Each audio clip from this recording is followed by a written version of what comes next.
Good evening, my dear students. Good evening, everyone. Yes, how are you all? Okay. So, as you know, we have started the chapter of chemical coordination and integration. So, this is the second class of this chapter. Till yesterday, we have completed, not yesterday, up to Tuesday, we have completed. Okay.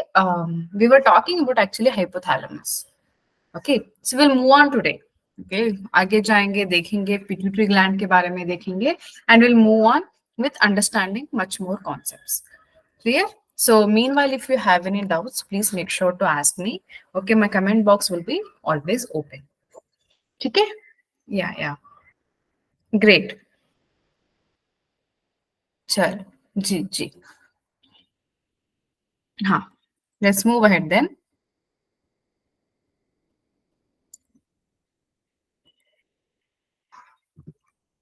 So we were talking about pituitary gland. So what I had told you, okay, so pituitary gland has anterior pituitary and posterior pituitary. Okay, so anterior pituitary, posterior pituitary together, okay, they have a again stalk-like structure. That stalk attaches pituitary to the hypothalamus. ठीक है, इतना हमने कल पढ़ा था और हमने क्या देखा था, पिट्यूटरी पार्ट का हमने पार्स ओके डिस्टालिस देखा था in the last class. Okay, so this we had seen pars distalis in the last class. So from today's class, we are going to understand about the pars intermedia.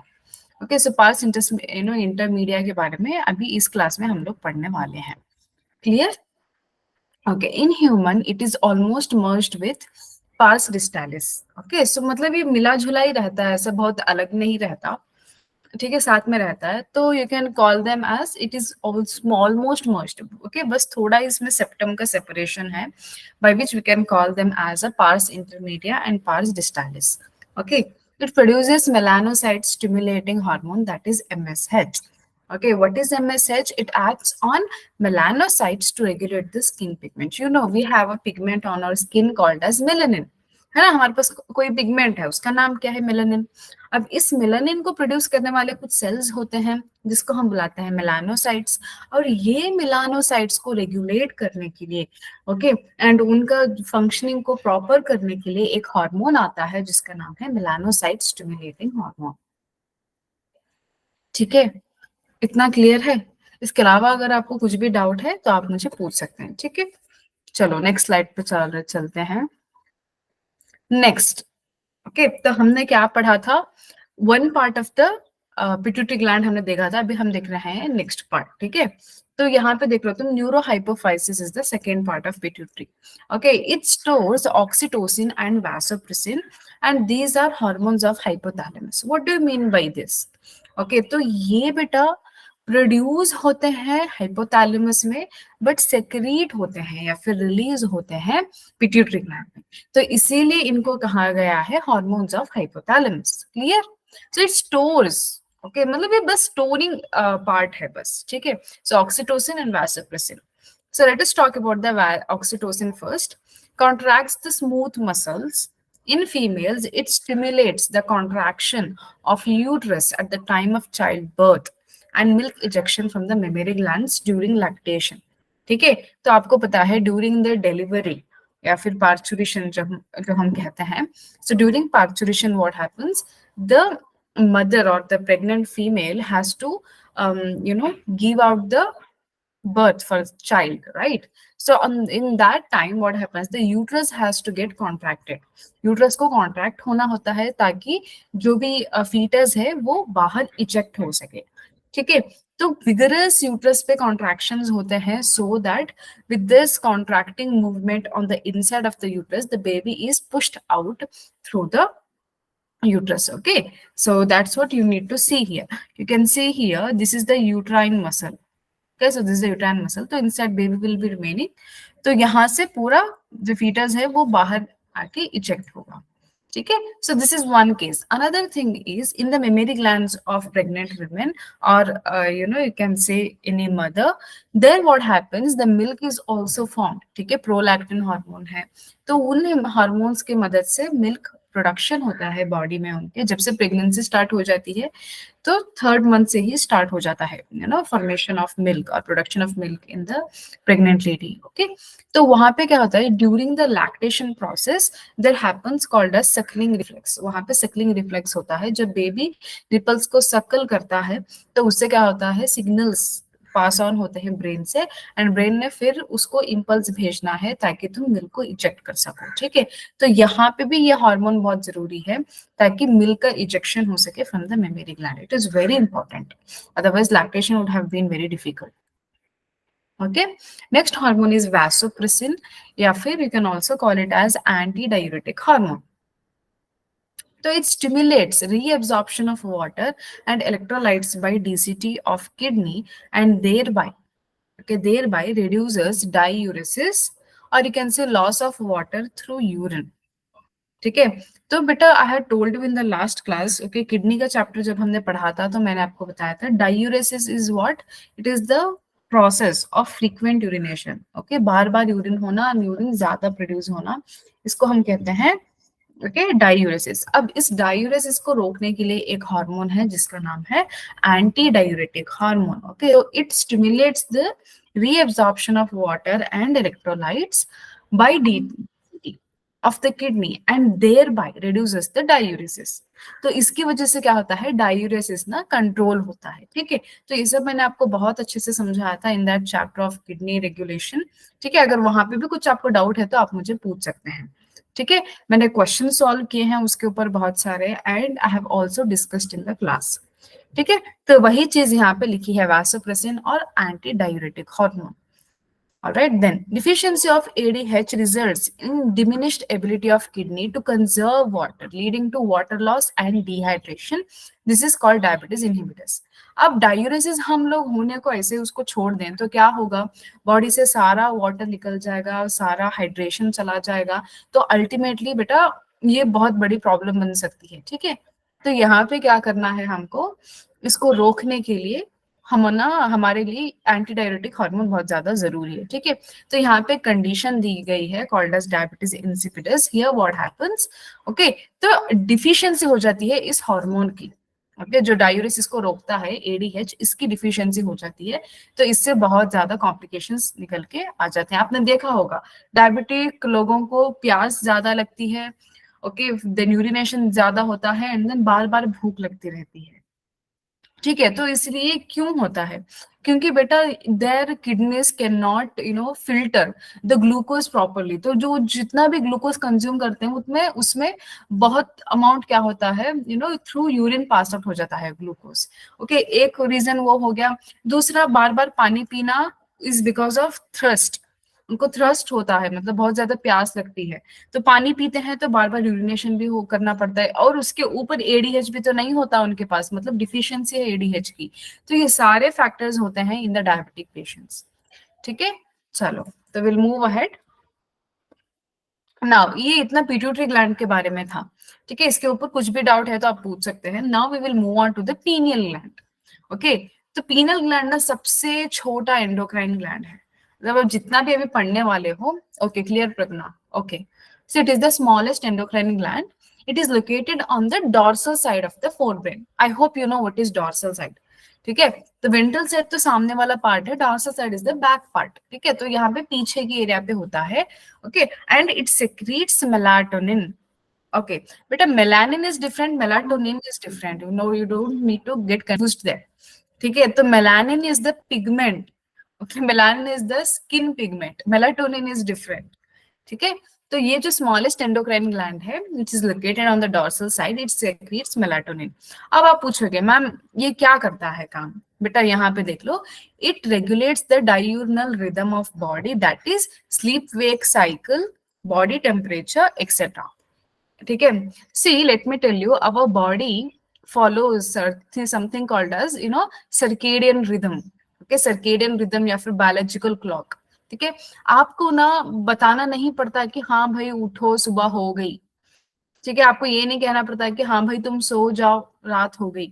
हमारी body उसको regulated है। हाँ, वो अलग बात है, कई लोग रील्स देखते रहते हैं तो उनको जबरदस्ती पकड़ के सुलाना पड़ता है, but naturally what I am speaking is okay, तो जब रात हो जाती है तो वो इंडिकेशन है हमारी बॉडी को कि हाँ भाई तुम्हारा अब वर्क करने का खत्म हो गया, वर्क टाइम खत्म हो गया, अब तुम सो जाओ, तुम्हारी बॉडी को रेस्ट चाहिए। जैसे ही सूरज उगने लगता है, ओके, द सन राइजेस, तो उस टाइम पे क्या होगा, हमारे बॉडी में टेम्परेचर ज्यादा होने को स्टार्ट हो जाता है, ओके, हमारा मेटाबॉलिक एक्टिविटी ज्यादा होता है, ठीक है। तो हमारे बॉडी में ना हार्मोनल लेवल्स भी बढ़ जाते हैं ताकि रेगुलेशन अच्छे से हो, मेटाबॉलिज्म अच्छे से हो, ओके। इसीलिए कहते हैं जब सूरज ढल जाए ना उसके बाद कुछ नहीं खाना चाहिए, ओके। आप आयुर्वेदिक की किताब निकाल के देखोगे ना, तो जो एंशियंट आयुर्वेदा है वो कहता है कि जब सूरज ढल जाता है, मतलब after sunset you should never consume anything, because if you consume anything after sunset it will lead to many serious complications for health, ठीक है। क्योंकि वो चीज हजम नहीं होगी, वो डाइजेस्ट नहीं होगी, ठीक से डाइजेस्ट नहीं होगी तो क्या होगा, पेट पेट में रह रह के सड़ने लग जाएगा खाना हमारा।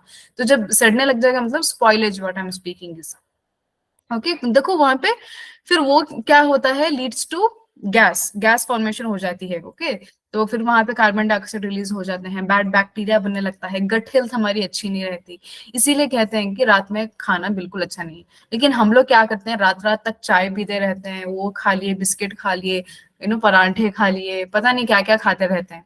तो ये मतलब सेहत के लिए बिल्कुल अच्छा नहीं होता, ठीक है। तो ये सब चीजें आपको पता होना चाहिए। Then influences metabolism, pigmentation and menstrual cycle, मतलब देखो पूरे मेटाबॉलिज्म के लिए भी ये बहुत ज्यादा जरूरी है।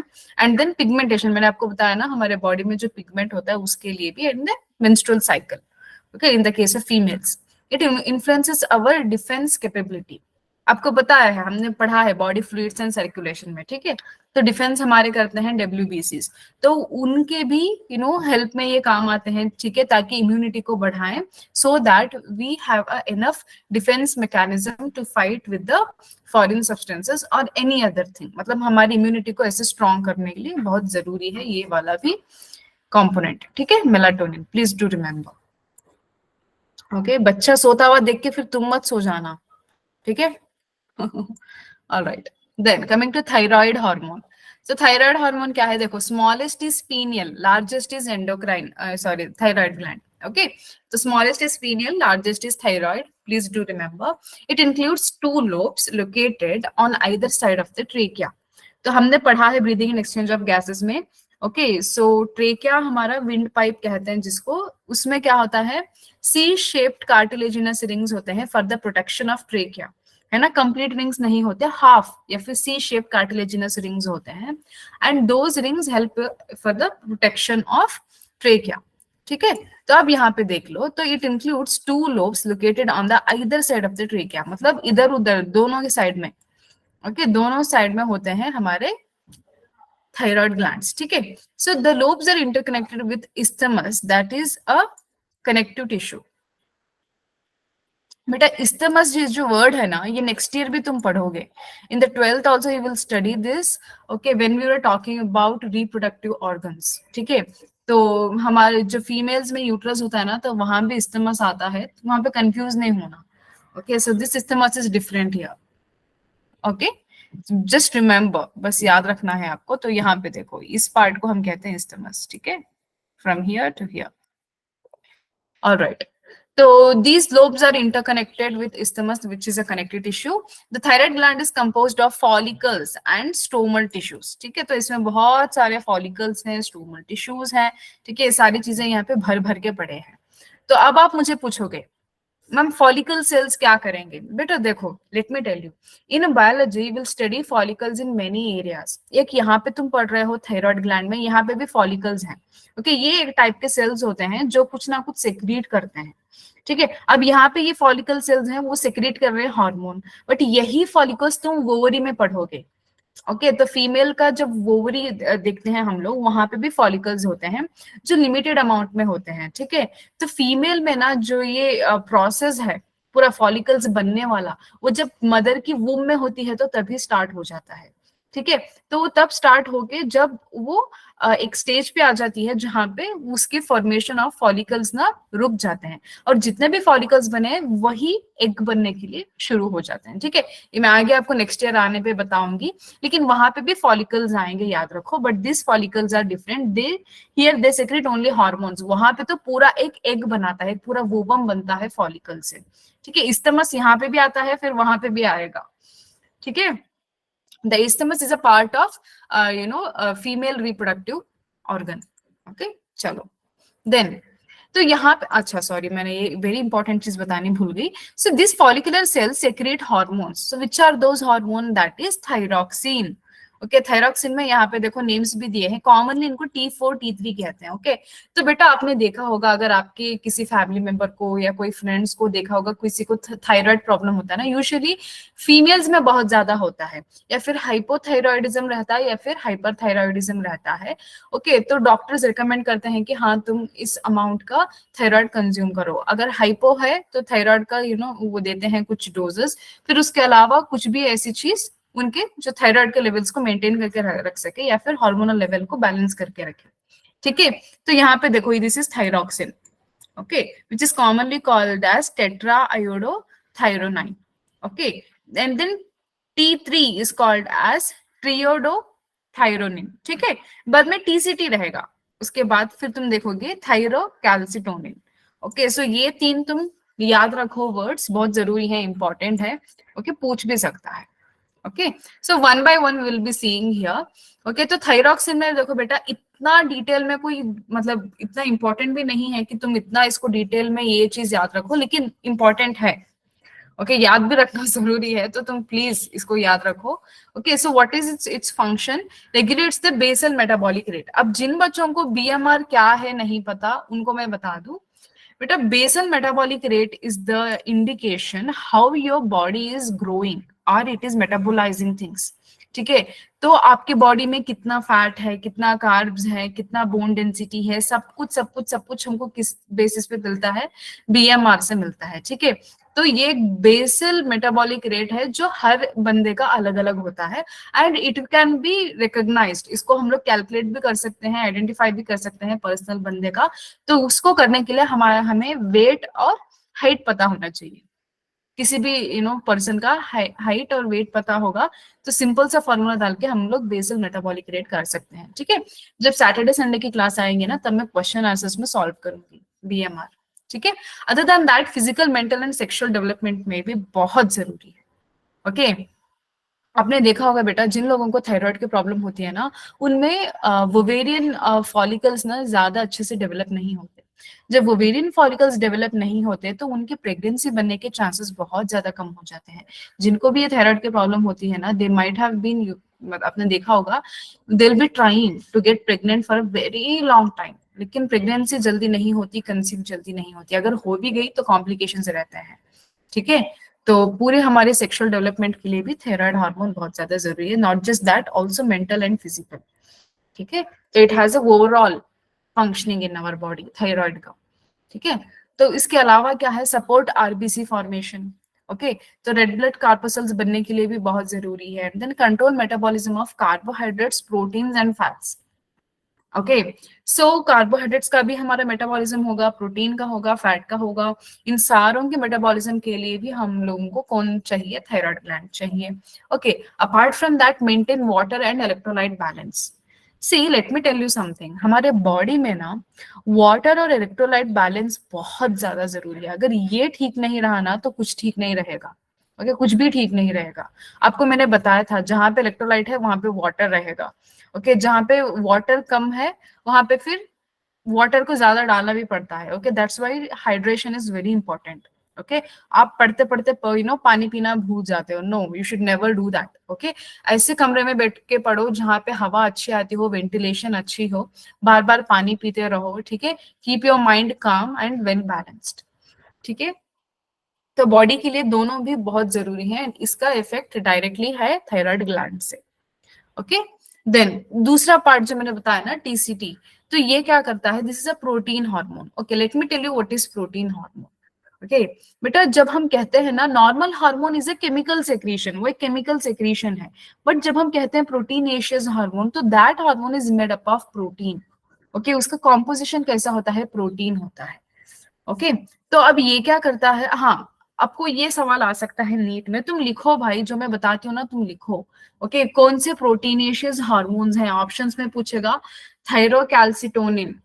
ओके, फिर दूसरा आप सेकेंड ईयर में भी आके पढ़ोगे, ठीक है, सेकेंड ईयर में भी आगे पढ़ोगे आप। Insulin, insulin is also a proteinaceous hormone. आपको पता है हमारे आइलेट ऑफ लैंगर हैंड्स में बनता है इंसुलिन, तो वो इंसुलिन भी प्रोटीनेशियस हार्मोन है। तो आपने जितने लोगों को भी देखा होगा ना जिनको डायबिटीज है, ओके, उनके पास इंसुलिन की कमी होती है, तो they have to take the doses of insulin. तो वो क्या करते हैं, आपने देखा होगा वो लोग ओरली कंज्यूम नहीं करते, जैसे कोई टैबलेट ले ली, पिल पॉप कर लिया, ऐसे नहीं खाते उसको, क्योंकि प्रोटीनेशियस हार्मोन है तो पेट में जाएगा, हमारे स्टमक में प्रोटीज एंजाइम्स होंगे प्रोटीन को डाइजेस्ट करने के। तो बिल्कुल हम लोग ऐसे नहीं कंज्यूम करते, हम क्या करते हैं, डायरेक्टली ब्लड को इंजेक्ट करते हैं, है ना। Insulin has been taken directly through injections, injection के थ्रू हम ले लेते हैं हमारे ब्लड स्ट्रीम में, ठीक है। तो क्यों, क्योंकि प्रोटीन अगर हम लोग कंज्यूम करेंगे स्टमक में जाएगा तो it will get digested. तो याद रखो, insulin is one such hormone which is proteinaceous hormone, another one is thyrocalcitonin, ठीक है। तो अब ये काम क्या करता है, इट रेगुलेट्स या फिर lower the blood calcium levels. अब तुम मुझे पूछोगे ma'am calcium level, blood calcium level क्यों कम कर रहा है, हमको तो बहुत अच्छा कैल्शियम चाहिए। क्योंकि मैंने आपको बताया था ऑस्टियोपोरोसिस नहीं होगा कैल्शियम से, कैल्शियम वहां पे जरूरी है आपके बोन इसको स्ट्रॉन्ग करने के लिए, आपके टीथ को स्ट्रॉन्ग करने के लिए, and then muscle contraction relaxation में, ओके, सार्कोप्लाज्मिक रेटिकुलम, वहां पे कैल्शियम चाहिए। तो कैल्शियम क्यों कम होना है, अगर मैं बताऊं, कैल्शियम अगर बहुत ज्यादा हो गया ना तो इससे क्या प्रॉब्लम होता है, हमारे किडनी में स्टोन्स हो जाएंगे, हमारे गाल ब्लैडर में स्टोन्स हो जाएंगे, हर्निया हो जाएगा, बहुत ज्यादा प्रॉब्लम्स आ जाते हैं, ठीक है। तो इसीलिए कैल्शियम का जो इंटेक है ना वो मॉडरेट लेवल में होना चाहिए, ना कम ना ज्यादा, ओके। इसीलिए बोलते हैं टमेटो का बीज नहीं खाना चाहिए, जो टमेटो का सीड होता है ना वो नहीं खाना चाहिए, सिर्फ तुम टमेटो फ्रूट कंज्यूम करो, ओके। देखो वो चीजें आपको पता होना चाहिए, तो इसीलिए ये हार्मोन बहुत ज्यादा जरूरी है ताकि कैल्शियम लेवल को रेगुलेट करके रखे, ठीक है। तो यहाँ पे आपने देखा है calcium homeostasis, okay. Homeostasis word का आपको मतलब पता होना चाहिए, ठीक है। सो होम्योस्टैसिस, होम्योस्टैसिस किसको पता है इसका मतलब, what is the meaning of homeostasis? देखो उसको स्प्लिट करो, वर्ड को स्प्लिट करने पे आपको पता चल जाएगा।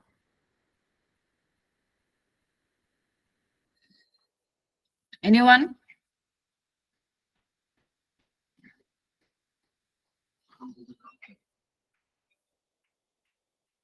Okay, this is your homework then, देख के आना, नेक्स्ट क्लास में मैं पूछूंगी, ठीक है। वर्ड का स्प्लिट करके मुझे मतलब बताना, okay. Then iodine is essential for normal hormone synthesis in thyroid, okay. So iodine is essential for normal hormone synthesis in thyroid, ठीक है। देन तो यहाँ पे आप देखिए, look at this. So this calcitonin is doing what? Stimulates calcium deposition in bones, reduces the calcium uptake in kidneys. ठीक है, अगर कैल्शियम अपटेक ज्यादा हो गया तो प्रॉब्लम हो सकती है, ठीक है। तो दिस थायराइड रिलीजेस कैल्सिटोनिन, तो यहाँ से रिलीज हुआ है, ठीक है। तो यहाँ पे कैल्शियम लेवल इंक्रीजेस यहाँ पे दिखाया गया है। तो यहाँ पे देखो अगर हाई है तो ये केसेस है, अगर लो है तो क्या होगा, parathyroid hormone releases the PTH, okay. So PTH is nothing but parathyroid hormone, okay, gland है जो हार्मोन रिलीज करता है। तो इससे क्या होगा, increases calcium Uptake in intestine, increases calcium Uptake in kidney, stimulates the calcium release from bones, ठीक है। अगर लो है तो पीटीएच हार्मोन काम में आएगा, अगर हाई है, ओके, कैल्शियम लेवल हाई है तो कैल्सिटोनिन रेगुलेट करेगा, कैल्सिटोनिन लोअर करेगा, पीटीएच इंक्रीज करेगा, okay, parathyroid hormone, okay. Iodine is very essential, आपको पता है, आपने एड्स भी देखे होंगे, नमक कितना जरूरी है, ओके, नमक कंज्यूम करना, बिकॉज विदाउट नमक ना बहुत प्रॉब्लम हो सकती है, ओके। चलो नेक्स्ट, हाइपोथायरॉयडिज्म, ओके। हाइपर तो हमने देख ली थी, नहीं आगे जाके भी देखेंगे। तो हाइपोथायरॉयडिज्म क्या है, तो enlargement of thyroid gland due to the deficiency of iodine. तो आयोडीन की डिफिशियंसी हो गई तो भी हमको क्या प्रॉब्लम हो जाता है, एनलार्जमेंट ऑफ थायराइड ग्लैंड, ठीक है। तो in adult women it causes irregular menstrual cycle, hyperthyroidism during pregnancy affects the baby causing stunted growth, ठीक है। अगर प्रेग्नेंट हो भी गई कोई फीमेल विथ दिस प्रॉब्लम, तो इससे क्या हो जाता है, प्रॉब्लम होती है बच्चे के डेवलपमेंट में, ठीक है। स्टंटेड ग्रोथ दिखता है, ओके, मेंटल रिटार्डेशन दिखेगा एंड लो इंटेलिजेंस कोशेंट, तो बच्चा थोड़ा इंटेलिजेंस उसकी कम रहेगी, आईक्यू कम रहेगी, अब नॉर्मल स्किन रहेगा, डेफनेस रहेगी, बहुत ज्यादा प्रॉब्लम्स आ जाते हैं, ठीक है। तो iodine is very very important. तो आयोडीन रिच फूड आप क्या खा सकते हो, आप मिल्क लोगे, एग लोगे, ठीक है, दही खाओ, ओके, योगर्ट खाइए, ओके, ये सब चीजें तो खैर अमीरों की खाने पीने में आता है, बट फिर भी मिल जाए तो खा लेना। स्ट्रॉबेरीज का भी सीजन होता है, अभी 2 महीने पहले गया है, गुजरा है, ठीक है। क्रैनबेरीज भी मिले तो खा लो, ठीक है। वैसे तो बेटा हमारे नमक में आयोडीन रहता ही है, ठीक है, देख के डरना नहीं लोगों को। Will talk about this. So hyper hypo में तो हमने देख लिया which is because of deficiency of iodine. तो हाइपरथायरॉयडिज्म में क्या हो रहा है, abnormal increase of thyroid hormone resulting in adverse effects on the physiological activities, ठीक है। तो abnormal increase of thyroid hormone से क्या हो रहा है, फिजियोलॉजिकल एक्टिविटीज सारे बहुत बिगड़ जा रहे हैं, okay. It is cause due to the development of nodules और cancer of thyroid gland, okay. Nodules जैसा कुछ बन जाता है या फिर आप कह लो कैंसर, तो उससे भी प्रॉब्लम होती है, ओके। देन यहाँ पे लिखा है ग्रेव्स डिसीज, ये बहुत बार पूछा गया है, please put a star mark to this, okay. Graves disease क्या है, it is a form of hyperthyroidism. तो यहाँ पे सिम्टम्स देख लो तुम, enlargement of thyroid gland, again same enlargement of thyroid gland. Then protrusion of eyeballs, मतलब protrusion मतलब ऐसे प्रोट्रूट मतलब बाहर निकलना, ओके, फिर आगे निकलना, तो आईबॉल्स एकदम ऐसे आगे आ जाते हैं। And increased BMR, okay, better basic metabolic rate भी इनका बढ़ा हुआ होता है। एंड वेट लॉस बहुत ज्यादा होता है। तो कुछ जब मेटाबॉलिज्म एकदम ज्यादा हो जाता है ना, तो वेट लॉस ऑटोमेटिकली होता है। तो इसीलिए जिस किसी को भी ना वेट रिड्यूस करने की बात करते हैं, तो उनको क्या कहते हैं, तुम फिजिकल एक्टिविटीज करो, ओके, हेल्दी डाइट लो। तो इससे क्या होता है ना, आप जब हेल्दी खाना खाते हैं तो मेटाबॉलिक रेट आपका अच्छा रहता है, ठीक है। तो वेट लॉस तो अपने आप होता है, बट इनके अलग ही कंडीशन है, मैं बस ऐसे कॉमनली बता रही थी, ठीक है। So this is the condition, I hope you will remember this, okay. अब आप मुझे पूछोगे मैम किधर है cancer nodules, this is thyroid gland, मतलब जो रियल वाला है वो है। तो इसमें बीच बीच में जो व्हाइट कलर का आपको दिख रहा है यहाँ पे, ये क्या है, यही तो है वो cancerous nodules, okay. This are those cancerous nodules. तो दिस इज हाइपरथायरॉयडिज्म, ओके। कुछ डाउट है यहाँ पे, थायराइड, नो, ओके।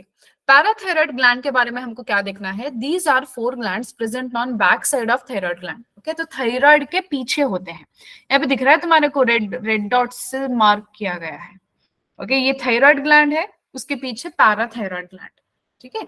सो 4 ग्लैंड्स हैं यहाँ पे present on the back side of the thyroid gland, one pair each in the 2 lobes of thyroid gland, okay. एक pair मतलब 2 हैं, एक पार्ट ऑफ थायराइड ग्लैंड में 2 पैराथायराइड ग्लैंड्स हैं। This secrete what, PTH, parathyroid hormone. अभी अभी हमने देखा, अगर कैल्शियम का लेवल कम है तो पैराथायराइड हार्मोन क्या करता है, बढ़ाता है। अगर कैल्शियम का लेवल ज्यादा हो गया तो कौन काम में आएगा, कैल्सिटोनिन, ठीक है। हाँ देखो आया आपका तीसरा peptide hormone, okay. Peptide hormone, proteinaceous hormone सारे एक ही हैं, ओके। पेप्टाइड मतलब क्या, पेप्टाइड भी प्रोटीन ही होता है, ठीक है। अब तक आपने कितने प्रोटीनेशियस हार्मोन को काउंट कर लिया, एक आपने देखा पीटीएच, दूसरा मैंने आपको बताया था इंसुलिन, तीसरा अभी जो मैंने आपको किया था, right in the chat box, अभी अभी मैंने किया था ना, विच इज दैट हार्मोन। अरे लिखिए भाई, टाइप तो कीजिए, otherwise how would I come to know that you are listening to me और नॉट। क्या है ये, थायरोकैल्सिटोनिन, ओके। सो यूजुअली इसको पूरा थायरोकैल्सिटोनिन ऐसा नहीं कहते, कॉमनली भी कह लेते हैं calcitonin, but thyrocalcitonin is the correct word, ठीक है। क्यों, क्योंकि अब कह सकते हैं हम लोग थायरोकैल्सिटोनिन, टीसीटी भी कह लो या फिर कैल्सिटोनिन भी कह लो, ओके। तो अब तक कितने आपने प्रोटीनेशियस हार्मोन्स देख लिए, एक थायरोकैल्सिटोनिन देखा, एक तो मैंने ही बता दिया था आपको इंसुलिन, दूसरा यहाँ पे पैराथायराइड हार्मोन, ठीक है। चलो आगे बढ़ते हैं। तो फंक्शंस क्या है देखते हैं, increases calcium level in blood, मैंने बताया ना, ये जो कैल्सिटोनिन है ये इंक्रीज करता है हमारे कैल्शियम लेवल को ब्लड में, तो इसीलिए इसको क्या कहते हैं, हाइपर कैल्सिमिक हार्मोन, मतलब हमारे ब्लड में कैल्शियम के लेवल को बढ़ाने वाला hormone. It stimulates the bone reabsorption और या फिर डीमिनरलाइजेशन, कह लो, ठीक है। बेटा आप ना हायर स्टडीज में जब आप जाओगे तो आप पढ़ोगे बोन का ना, जो आपका बोन अभी है वो 4 साल बाद वो नहीं रहेगा, मतलब वहां पे भी रीमॉडलिंग होती है, नया नया बोन का स्ट्रक्चर फिर बनता रहता है। ओके, वो कैसा होता है आप पढ़ोगे आगे जाके, ठीक है। तो वहां पे भी क्या होता है, डिफरेंट डिफरेंट प्रोसेसेस चलती रहती हैं। तो स्टिमुलेट्स द बोन रिसॉर्प्शन, तो इसको डीमिनरलाइजेशन भी कहते हैं, वहां पे तुम पढ़ोगे, अभी मैं बताती but that is not needed for you, already बहुत कुछ याद रखने को है तुम्हें, ठीक है। Stimulates the reabsorption of calcium by renal tubules and increases calcium absorption from the digested food, ठीक है। तो अभी आपको क्या पढ़ना है, stimulates the reabsorption of calcium by renal tubules. तो रीनल ट्यूब्यूल तो आपको पता है, renal tubule is a part of nephron, nephron के दो पार्ट थे, फर्स्ट वाला जो ग्लोमेरुलस है, ओके, दूसरा है that is renal tubule, okay. तो ग्लोमेरुलस के बाद बोमन्स कैप्सूल आएगा, फिर पीसीटी, फिर लूपा फिनले, फिर DCT and then collecting duct, ठीक है। तो जो भी PCT, loop of Henle, DCT, collecting duct आता है उसको हम कहते हैं renal tubule, okay. That increases the calcium absorption from the digested food also. Along with TCT, it helps in calcium balance in the body. ठीक है, तो टीसीटी भी कैल्शियम बैलेंस में हेल्प करता है, एंड देन दिस पैराथायरॉइड भी help करता है, okay. Coming to thymus gland, तो थाइमस ग्लैंड कहाँ पे है, तुम देख लो यहाँ पे, a bilobed gland located between lungs behind the sternum, okay, मतलब हमारे लंग्स के पास रहेगा बिहाइंड द स्टर्नम, यहाँ पे स्टर्नम रहता है ना, मैंने बताया था आपको, ऐसा प्रोटेक्शन, प्रोटेक्शन के लिए हमारा ऐसा, ओके। सो ये रहता है यहाँ पे bilobed gland behind the sternum on the ventral side of the iota, मतलब ये वेंट्रल साइड है, सामने वाला पार्ट तो वेंट्रल है, पीछे वाला डॉर्सल है, सारे मेरे बच्चों को पता है। It secretes what, it secretes thymosins, okay. Thymosin is again peptide hormone, अब 4 हो गए, ओके, अब 4 हो गए, थायरोकैल्सिटोनिन, थाइमोसिन, पीटीएच, इंसुलिन। लिखते जाओ भाई, लिखते जाओ, ये सवाल आएंगे, ठीक है। नाउ फंक्शंस क्या है इसके, ओके, थाइमोसिन्स के फंक्शन क्या है, differentiation of T lymphocytes which provide cell mediated immunity, ये मैं आपको नेक्स्ट ईयर आके बताऊंगी, ओके। जो टी लिम्फोसाइट्स हैं वो क्या करते हैं, बी लिम्फोसाइट्स क्या करते हैं, ये बनते कहाँ पे हैं, मेच्योर कहाँ पे होते हैं, क्या इनका रोल रहता है, कैसे परफॉर्म करते हैं, सब चीजें, ठीक है। तो अभी के लिए तुम याद रखो, डिफरेंशिएशन होता है टी लिम्फोसाइट्स का which provide cell mediated immunity. बेटा इम्यूनिटी में भी बहुत सारे टाइप्स हैं, ठीक है, active immunity, passive immunity, cell mediated immunity. Cell mediated immunity मतलब एक सेल को टारगेट करके हम लोग इम्यूनिटी को प्रोवाइड करते हैं, तो इसको हम कहते हैं सेल मीडिएटेड इम्यूनिटी, ठीक है। तो अभी नेक्स्ट देखते हैं, promote antibody production for humoral immunity, okay. तो ह्यूमोरल मतलब तो यहाँ पे कोई ऐसा सर्कुलेटरी सिस्टम आएगा जैसे लिम्फ, ओके, तो लिम्फ आ गया या फिर ब्लड आ गया, तो ऐसे समझो, ओके। तो वहां पे मैं आपको आगे जाके बहुत सारी चीजें बताऊंगी, अभी के लिए तुम बस इनको इतना ही पढ़ लो, ठीक है, क्योंकि बहुत लॉन्ग है बेटा, मैं आपको समझाती बैठूंगी ना, आपको समझ भी नहीं आएगा, आप बोलोगे कि मैम क्या पढ़ा रहे हो आप, ऑलरेडी इतना लोड है हमारे सर पे, ठीक है। तो 12th में इतना लोड नहीं रहेगा, मैं सच बताती हूँ, 11th का सिलेबस ना कंपैरेटिवली थोड़ा डिफिकल्ट है 12th के सिलेबस में, 12th वाला सिलेबस बहुत इंटरेस्टिंग है, बहुत ईजी है, ठीक है। तो यहाँ पे मैंने बताया ना आपको, ये जो चैप्टर है ना, अगर मैं एनसीईआरटी बनाती तो मैं 12th का जो चैप्टर है, ओके, तो उनको खत्म करने के बाद मैं आपको ये लास्ट में करवाती, बट क्या करने, आप 11th में है तो पढ़ रहे हैं, ठीक है। अगर आपको ना फिर भी क्यूरियोसिटी है सेल मीडिएटेड इम्यूनिटी एंड फिर ह्यूमोरल इम्यूनिटी को जानने का, बेटा आप एक काम कर सकते हो, आपके जो सीनियर्स होते हैं ना डॉर्मेट्री में, उनसे हेल्प मांगिएगा, ठीक है, उनको पूछिएगा क्या है cell mediated immunity, humoral immunity क्या है, एक्टिव क्या है, पैसिव क्या है, वैक्सीनेशन क्या है, ओके, फॉर योर नॉलेज, ठीक है ना। Thymus is degenerated in old individuals, okay, so production of thymosin decreases, मतलब एज जैसे होता जाएगा तो थाइमोसिन का प्रोडक्शन भी कम होता जाएगा, ठीक है। As a result immune response of old person become weak, देखो बेटा जो कहते हैं ना लोग, जैसे बच्चे हैं वैसे बूढ़े हैं, ठीक है, जो अडल्ट में रहते हैं ना उनका तो अलग ही चलते रहता है, उनका अलग ही टाइम जोन रहता है। आप देखोगे जो अज्जा अज्जी होते हैं या फिर जो दादा दादी होते हैं, नाना नानी होते हैं, उनका बच्चों के साथ बहुत अच्छा लगता है ना, मतलब उनका जो कोऑर्डिनेशन रहता है वो बहुत अच्छा रहता है, पेरेंट्स से तो यूजुअली डांट ही पड़ती है, है ना? तो होता ये है, जैसे उम्र बढ़ती जाती है तो ये जो हार्मोन है ये कम सेक्रेट होने लगता है, तो इससे क्या हो जाती है, इम्यूनिटी कम होती है एंड बीमारियां ज्यादा लगने लगते हैं। ठीक है। तो अगर मैं आपको एक नुस्खा बना बताती हूँ, अगर इम्यूनिटी को मेंटेन करके रखना है ना तो आयुर्वेदा को अपनाओ। ठीक है। एक आता है क्लाइंबर, ओके, यहाँ पे मुझे पता नहीं उसको हिंदी में क्या कहते हैं, हम लोग यहाँ पे कनाडा में कहते हैं अमृत बल्ली, मतलब बल्ली मतलब क्लाइंबर कहते हैं, उसका नाम ही अमृत है उस क्लाइंबर का। ओके। तो वो पत्ता अगर हर दिन एक एक पत्ता भी कंज्यूम करे ना तो लिटरली आप देखो ये जो प्रॉब्लम है ना ये सारे हार्मोन्स के, ये बिल्कुल नहीं रहेंगे। ठीक है। अपने आपकी बॉडी एलिवेटेड रहेगी जब तक आप 90-100 के नहीं हो जाते।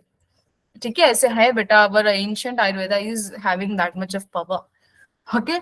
चलो, एड्रेनल ग्लैंड देखते हैं। It has two parts. Okay. तो अभी कहाँ पे होता है एड्रेनल ग्लैंड? हमारे किडनी के सर पे होता है। ठीक है। तो जैसे किडनी को टोपी पहनाया हो ऐसा दिखता है। तो ये देखो ये एड्रीनल ग्लैंड है। ठीक है। तो इस एड्रीनल ग्लैंड में आप देखोगे दो पार्ट्स होते हैं, आउटर कॉर्टेक्स, इनर मेडुला। मैंने आपको बताया था किडनी में भी ऐसे ही होता है, आउटर कॉर्टेक्स इनर मेडुला। वोवरी में भी ऐसे होता है, आउटर कॉर्टेक्स इनर मेडुला। आप कोई भी स्ट्रक्चर निकाल के देख लो ह्यूमन का, तो बाहर वाले हिस्से को हम कहते हैं कॉर्टेक्स, इनर वाले को मेडुला। ठीक है। तो इससे याद रखना इजी हो जाता है। Okay. Adrenal gland it has two parts, outer cortex, inner medulla. तो आप adrenal cortex and adrenal medulla भी कह सकते हो। Then, so this adrenal cortex, that outer layer has three zones. Okay, that has three zones. Inner zona reticularis, middle zona fasciculata, outer zona glomerulosa. ठीक है। तो ये आपको देखना है यहाँ पे। अब आप देख लो ये ट्रांसवर्स सेक्शन है। ओके। तो ये पूरा ट्रांसवर्स सेक्शन है, जो बाहर वाला हिस्सा है दिस इज एड्रिनल कॉर्टेक्स, ये एड्रिनल कॉर्टेक्स है। Okay. This is layers which is shown here. Okay. ये सबसे बाहर वाला ग्लोमेरुलोसा, ओके, फासिकुलेटा बीच वाला, एंड इनर रेटिकुलरिस। ठीक है। ये तीन लेयर्स हैं जो आपको देख सकते हैं आप लोग यहाँ पे ट्रांसवर्स सेक्शन में। It produces corticoid hormones such as, okay, glucocorticoids, mineralocorticoids, androgenic corticoids. Okay. तो इसमें आपने सुना होगा ये हार्मोन जिसका नाम है एल्डोस्टेरॉन। मैंने आपको बताया था किडनी के रेगुलेशन में। ओके। जहां पे रास मैकेनिज्म एक्टिवेट होता है। रास मैकेनिज्म कब एक्टिवेट होता है? जब बीपी कम होती है। जब बीपी कम होती है, जीएफआर कम होता है, बॉडी फ्लूइड कम रहता है, तो उस टाइम पे बढ़ाना होता है, ब्लड प्रेशर को बढ़ाना होता है, बॉडी फ्लूइड्स को बढ़ाना होता है, जीएफआर को बढ़ाना होता है। तो उसके लिए रास मैकेनिज्म काम आता है। वहां पे renin, angiotensin and then aldosterone system वो था। ठीक है।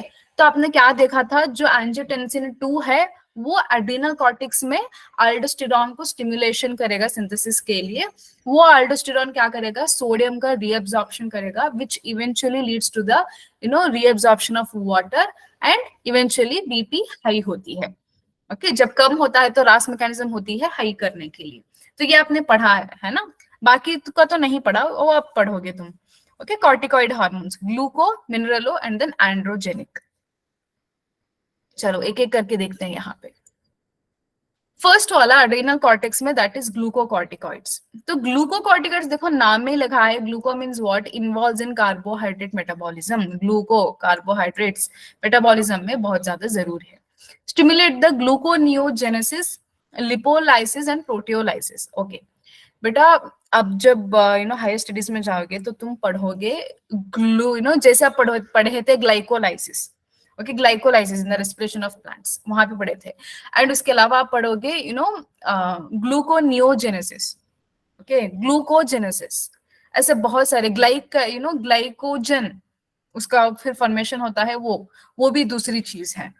ओके। तो ऐसे ग्लूको ग्लाइको करके बहुत सारी चीजें हैं, सिंथेसिस होती रहती हैं। बस अभी के लिए तुम ये देखो, लिपोलाइसिस मींस व्हाट, लिपिड्स का लाइसिस करने वाला metabolism. Again proteolysis means proteins को लाइस करने वाला मेटाबॉलिज्म। ठीक है। तो यहाँ पे आपने तीन चीजें देख ली which is involve with the carbohydrate metabolism and others. तो उसके अलावा ये इनहिबिट भी करता है कुछ, क्या इनहिबिट करता है, cellular uptake and utilisation of amino acids. Okay. Maintains cardiovascular system and kidney functions. Okay. Cardiovascular system का मतलब क्या है? Cardio means blood, vascular means what? आप ना, मुझे ऐसा लगता है आप लोग ना बायोलॉजी में वर्ड को मतलब टर्म में जो टर्मिनोलॉजी होती है उसको स्प्लिट करके नहीं पढ़ना सीख रहे हैं बेटा। बायोलॉजी में ना बहुत ज्यादा टर्मिनोलॉजीज होते हैं, अगर याद रखना है बहुत ज्यादा तो वर्ड को स्प्लिट करके पढ़ना सीखो। और जैसे यहाँ पे देखो, gluco means glucose, neo means new, new को न्यू कहते हैं, जेनेसिस मीन्स फॉर्मेशन। ओके, तो यहाँ पे पूरा ये क्या इसका मतलब होता है, यहाँ पे नया ग्लूकोज का फॉर्मेशन हो रहा है। ओके, जिसको हम कहते हैं ग्लूकोनियोजेनेसिस। तो कार्बोहाइड्रेट का एक मेटाबॉलिज्म है। ठीक है, अभी देखो लिपोलाइसिस, लाइसिस मतलब ब्रेक होना, लिपो मीन्स लिपिड। ठीक है, तो ऐसे तुम वर्ड को स्प्लिट करके पढ़ा करो। ओके, चलो now cortisol stimulates RBC production, ये भी आरबीसी प्रोडक्शन को स्टिमुलेट करते हैं। Produces anti inflammatory reactions and suppress immune responses. ठीक है, प्रोड्यूस करते हैं एंटी इन्फ्लेमेटरी रिएक्शंस, मतलब हमारे बॉडी में इन्फ्लेमेशन हो सकते हैं। इन्फ्लेमेशन का मतलब क्या है बेटा, inflammation is represented by 4 things. Okay, heat, redness, pain, swelling. जहां कहीं पे भी आपको ये 4 इंडिकेशंस दिखे तो उसको हम कहते हैं inflammation, heat, redness, pain, swelling. ठीक है, तो उस इन्फ्लेमेशन को कम करने वाले को हम कहते हैं एंटी इन्फ्लेमेटरी। तो इस एंटी इन्फ्लेमेटरी प्रोड्यूस होता है किससे, ग्लूकोकॉर्टिकॉइड से। ठीक है, एंड इससे और क्या होता है, suppress the immune responses, immune responses भी यहाँ पे सप्रेस होती है। ओके, चलो नेक्स्ट, मिनरलोकॉर्टिकॉइड्स। तो मैंने आपको क्या बताया था, देखो वही चीज जो मैंने आपको बताई थी वही चीज से वापस आ गई। Regulate the water body fluid volume, electrolyte balance, osmotic pressure, blood pressure, सारी चीजों को रेगुलेट करता है। Aldosterone stimulates the reabsorption of sodium. इससे क्या होता है, water from the DCT and collecting tubules, क्या होता है, रीनल ट्यूब्यूल से वहां से रीएब्जॉर्प्शन ज्यादा होता है, जिससे वाटर कभी स्टोर जो लॉस होने वाला है उसको भी रीअब्सॉर्ब करते हैं, जिससे ब्लड प्रेशर लेवल बढ़ता है। ठीक है, and then excretion of potassium and phosphorus. तो इसको क्या कहते हैं, पी वो फोर को, फॉस्फेट या फॉस्फोरस, पता नहीं, इतनी केमिस्ट्री तो मुझे नहीं आती, बट हाँ आई थिंक फॉस्फेट आयंस ही कहते हैं। Okay, next androgenic corticoids. तो एंड्रोजेनिक मतलब क्या बेटा, देखो यहाँ पे भी andro is always represent with male, gyno is always represented with female. Okay, तो यहाँ पे एंड्रोजेनिक कॉर्टिकॉइड्स लिखा है, तो ये कुछ ऐसा प्रॉब्लम है जो मेल्स के रिलेटेड है। ओके, तो ये कब होता है, क्यों होता है, ये हार्मोन देखो, it is very much necessary for the growth of axil hair, pubic hair and facial hair during puberty. तो बेटा जब आप एक ह्यूमन का डेवलपमेंट देखते हो तो आपको स्टेजेस देखने को मिलता है। एक इन्फेंट होता है, बच्चा होता है इन्फेंट, फिर वो जाएगा टॉडलर बनेगा, टॉडलर के बाद फिर वहां पे वेजिटेटिव ग्रोथ शुरू हो जाती है, लड़का जो है ना वो ग्रो होने लगता है। तो अब ये आएगा स्टेज में जहां पे होता है secondary growth. Okay, primary growth तो जो उसका लेवल होता है ना, ओके, जैसे अडोलेसेंस तक तो वो सारा प्राइमरी ग्रोथ है। तो अब अडोलेसेंस के टाइम पे क्या होता है, सेकेंडरी ग्रोथ होता है। सेकेंडरी ग्रोथ में क्या होगा, वॉइस डीपन होती है, मतलब आवाज मोटी होने लगती है मेल्स में। ओके, प्यूबिक हेयर बनते हैं, ओके, प्यूबिक हेयर आता है, फेशियल हेयर आता है, आर्म पिट्स में हेयर निकलते हैं, चेस्ट में हेयर निकलते हैं।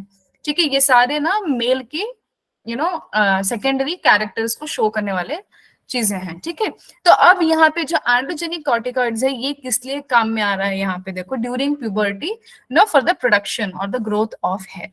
ठीक है, जिन लोगों में ये हार्मोन कम होता है उनमें बाल कम होते हैं, जिनमें ज्यादा होता है उनमें बहुत ज्यादा होता है। ठीक है, आपने देखा होगा कुछ लोगों को तो मतलब जैसे जंगल बदा हो ना वैसे रहता है, कुछ लोगों को बिल्कुल ही नहीं रहता है। क्या करें, अब अलग अलग बंदे में अलग अलग लेवल्स का एंड्रोजेनिक कॉर्टिकॉइड रहते हैं। ठीक है, तो लेट्स सी आगे। तो अभी हम देखेंगे डिफिशियंसी ऑफ कॉर्टिकॉइड हार्मोन्स। अभी तक तो आपने क्या देखा, 3 चीजों को पढ़ लिया, अभी डिफिशियंसी देखेंगे, अगर डिफिशियंसी होगा तो क्या होगा। Deficiency of corticoid hormones affect the carbohydrate metabolism, definitely. Okay, carbohydrate metabolism तो इफेक्ट होना ही होना है। It causes acute weakness and fatigue, fatigue मतलब थकाना, अक्यूट वीकनेस मतलब बीच बीच में ऐसे थकान से महसूस होना। बेटा जब कभी भी आप डिसीजेस पढ़ते हो ना, तो दो चीजें आपको देखने को मिलती हैं, एक अक्यूट एक क्रॉनिक। अक्यूट मतलब ऐसे समझ लो रिसेंटली हुआ है, जैसे 3 दिन में, ऐसा 4 दिन तक, ऐसा। क्रॉनिक मतलब सालों सालों पुराना। ओके, क्रॉनिक मतलब सालों पुरानी बीमारी। अक्यूट मतलब ऐसे ही आना जाना बहुत शॉर्ट ड्यूरेशन तक रहता है। ठीक है, इसको कहते हैं अक्यूट। तो इससे क्या होता है, अक्यूट वीकनेस होती है एंड देन फेटिग, थकान रहती है। This condition is called as Addison's disease. देख लो यहाँ पे, ये लड़की को तुम देख रहे हो, इन आंटी को है एडिसन्स डिसीज। ठीक है, तो हाथों में ताकत ज्यादा नहीं है, जान ज्यादा नहीं है, कार्बोहाइड्रेट मेटाबॉलिज्म में प्रॉब्लम है। ठीक है, हमेशा थकान सी रहती है। देखो चेहरे पे कितनी थकान दिख रही है, बेचारी आंटी ने 4 रात तक सोए भी नहीं है। ओके, देन अड्रेनल ग्लैंड का दूसरा part that is adrenal medulla. Okay, अब तक तो हमने कॉर्टेक्स का रीजन का पढ़ा, अभी मेडुला का देखेंगे। So this medulla produces catecholamine. Okay, इसको इसको कैटाचोलामाइन भी कहते हैं, बट वो मुझे पसंद नहीं आता, तो इसलिए मैं इसको कैटाकोलामाइन ही कहती हूँ। तो catecholamine hormones such as adrenaline, you know, nor adrenaline, ये दो हैं जो बहुत जरूरी हैं। ठीक है, आपने सुना होगा आई लाइक एडवेंचरस स्पोर्ट्स, उसमें एड्रेनलिन रश होता है। ठीक है, लोग कहते हैं ऐसे, आपने देखा होगा कोई यूट्यूबर को कहते हुए। बेटा एड्रेनलिन रश का मतलब क्या, अब जब भी एक रोलर कोस्टर राइड करते हो, या फिर कोई मेले में चले जाओ, तुम फेयर में चले जाओ, ओके, वहां पे बड़े बड़े झूले होते हैं जिसको हम कहते हैं जायंट व्हील। तो वहां पे बैठते हो तो क्या होता है, हमको हमारे बॉडी में वो एक हार्मोन रिलीज होता है जिसको हम कहते हैं एड्रेनलिन। तो एड्रेनलिन जब रिलीज होता है ना, तो हमको क्या होता है, हमारी बॉडी अलर्ट मोड में चले जाती है। ओके, जैसे एक अलर्ट मोड में चले जाती है, तो इससे क्या होगा, हमारी बॉडी को ऐसा लगेगा अरे नहीं नहीं बाप, अब इतना ऊपर लेके गया, ये मारेगा ये मारेगा, ऐसा फील होता है। लेकिन वो नहीं होता, it's a kind of mixed feeling. Okay, जब उनको पता चलता है कि हाँ भाई हम लोग नहीं मरे, जिंदा हैं, तो वो हैप्पीनेस की भी फीलिंग आती है। तो it's a kind of mixed feeling. Okay, तो मिक्स्ड फीलिंग है। और उसके अलावा इसको कहते हैं हम लोग इमरजेंसी हार्मोन भी, क्योंकि जब आपकी बॉडी ना कुछ ऐसे डू और डाई कंडीशन में चले जाती है ना, तो तब ये हार्मोन ज्यादा सेक्रेट होता है, क्योंकि अब या तो करो या तो मरो वाली सिचुएशन आ जाती है। ठीक है, नाउ, तो अब हम देखते हैं यहाँ पे produce catecholamine hormone such as adrenaline and noradrenaline. They are rapidly secreted in response to stress emergency situations. मैंने बताया ना, अभी झूला एकदम ऊपर गया, एकदम स्ट्रेस बढ़ गया। ठीक है, अभी जब वो नीचे आएगा, ठीक है, तो वहां पे आपको सेटिस्फेक्शन मिलता है वैसे। तो इसको हम कहते हैं emergency hormones. Okay, that is hormones of fight और फ्लाइट। ठीक है, तो इमरजेंसी हार्मोन्स याद रखो, बहुत बार पूछा गया है, that is adrenaline, noradrenaline, that is catecholamine hormones. ठीक है, so they increase alertness, pupillary dilation, pilo erection, sweating, heart beat, heart contraction, respiratory rate. देखो ये सब झूले में बैठने पे ऐसा होता है तुम्हारे को। अलर्टनेस, अरे पकड़ के रखो झूले को, घर टाइट से, जो हैंडल होते हैं उसको टाइट से पकड़ के रखते हो, अलर्ट रहते हो, अरे कहीं मैं गिर ना जाऊं, अरे कहीं हवा का झोंका मुझे उड़ा ना ले जाए। मतलब जो लोग बहुत पतले हैं उनकी बात कह रही हूँ, मेरे जैसे मोटे लोगों का नहीं। ठीक है, वो भी अलर्ट रहते हैं। ठीक है, फिर ऐसे आंख ऐसे बड़े कर लेते हैं, अरे भाई कुछ डायलेट कर लेते हैं। ठीक है, तो उनके ना वो क्या कहते हैं, वो जो बॉडी के बाल ऐसे होते हैं ना, एकदम ऐसे इरेक्ट से हो जाते हैं बॉडी के बाल।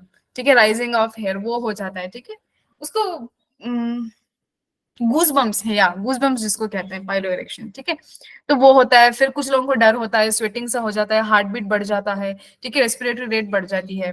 तो इसको सबको हम कहते हैं इमरजेंसी हार्मोन के सिम्टम्स। ठीक है, they also stimulate breakdown of glycogen. Okay, glycogen क्या है, स्टोर्ड फूड मटेरियल है हमारे बॉडी में। ओके, हमारे बॉडी में स्टोर्ड फूड मटेरियल है, तो इसके स्टोरेज के लिए भी बहुत ज्यादा, है ना, वो स्टोरेज को हम कहते हैं ग्लाइकोजन। प्लांट्स में सेम चीज को हम कहते हैं स्टार्च। तो उसके ब्रेकडाउन के लिए भी हमको ये हार्मोन चाहिए। ओके, क्यों, क्योंकि इंक्रीज करना है ना ग्लूकोज को इन ब्लड। देखो बेटा, कभी कभार आप व्रत रख लेते हो, फास्टिंग करते हो, तो उस टाइम पे क्या होता है, उस टाइम पे क्या होता है, आपकी बॉडी को ग्लूकोज इनटेक नहीं किया होता, तो स्टोर्ड फूड रहेगा ना। कभी तो तुमने ज्यादा खा लिए होते, 2 बोंडे ज्यादा खा लिया था, कोई समोसा अच्छा अच्छा लगा तो एक एक्स्ट्रा खा लिया था, तो वो स्टोर होके रहता है ना in the form of glycogen. वो क्या करेगा, वो ग्लाइकोजन जो है वो फिर कार्बोहाइड्रेट मेटाबॉलिज्म में आएगा। ओके, वो ब्रेक डाउन होगा, ग्लूकोज बनाएगा। जब ग्लूकोज आएगा तो पूरा वो साइकिल चलेगा, ग्लाइकोलाइसिस चलेगा, क्रेब्स साइकिल चलेगा, ईटीएस चलेगा, एंड तुमको एटीपी आएंगे। तुम एटीपी यूज करके सारे मेटाबॉलिक एक्टिविटीज करते रहोगे। ठीक है, ये चीज also stimulate the breakdown of lipids and proteins. Okay, जैसे मैंने बताया ना, स्टार्च हमारे बॉडी को जब आप खाना नहीं देते, जब फास्टिंग मोड में रहती है, तो सिर्फ ग्लूकोज का ब्रेकडाउन नहीं, लिपिड्स और प्रोटीन्स का भी होता है। ठीक है, तो इसीलिए आपने देखा होगा, अगर कोई एक आदमी एक महीने तक कुछ नहीं खाएगा तो इतना दुबला हो जाता है। वो जो लीन दिखता है ना, वो क्या होता है, ग्लूकोज तो जितना स्टोर था वो तो खर्च हो गया, फैट जो बना था वो भी खर्च हो गया, और तो और जो प्रोटीन था बॉडी का वो भी यूज्ड अप हो जाता है, तो इसीलिए एकदम बंदा लीन हो जाता है। ठीक है, ऐसे लीन होना किसी का ऑब्जेक्टिव नहीं होना चाहिए। Protein mass and bone mass अच्छा होना चाहिए, फैट रिड्यूस करना चाहिए। ओके, उसको कहते हैं आइडियल वेट लॉस।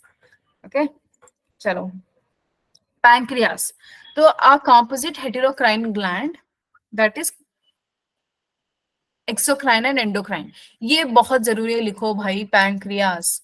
तो पैंक्रियास क्या है, एक्सोक्राइन प्लस एंडोक्राइन। ठीक है, तो इसमें आप क्या देखोगे, आइलेट्स ऑफ लैंगरहैंस और द एंडोक्राइन पार्ट।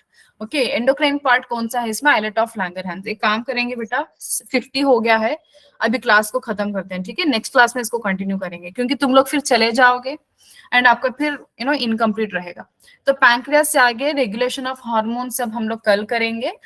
अगर कल नहीं, कल तो क्लास नहीं है, फिर आई थिंक आपका ईआईटी है, ईआईटी है, फिर आई थिंक यूटी है, यूटी, उसके बीच में शायद 2 क्लासेस मिलेंगे, तब ये चैप्टर खत्म करके neural control and coordination start हो जाएगा।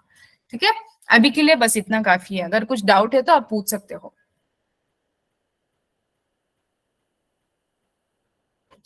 एनी डाउट्स, प्रज्ञा, कलसरिया, आदित्य, मखवाना, कुलदीप,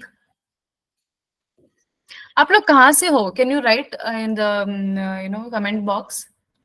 प्रज्ञा बेटा, आप कौन सी जेएनवी से हो, Aditya from which JNV you are, and same goes to Kuldeep, just write from which JNV you are. मुझे पता तो होना चाहिए ना, मेरे जो स्टूडेंट्स आते हैं वो कहाँ से आते हैं।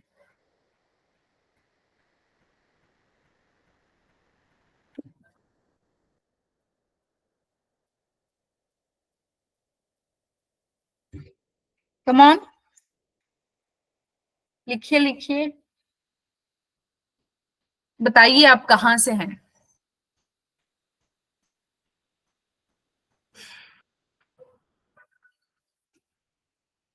नहीं लिखना, चलो ठीक है फिर, अब क्या ही करूं मैं, अब जबरदस्ती तो नहीं कर सकती किसी के साथ। चलो, सी यू। अगर कुछ डाउट है तो आप पूछ सकते हैं, otherwise you can leave the class, no problem.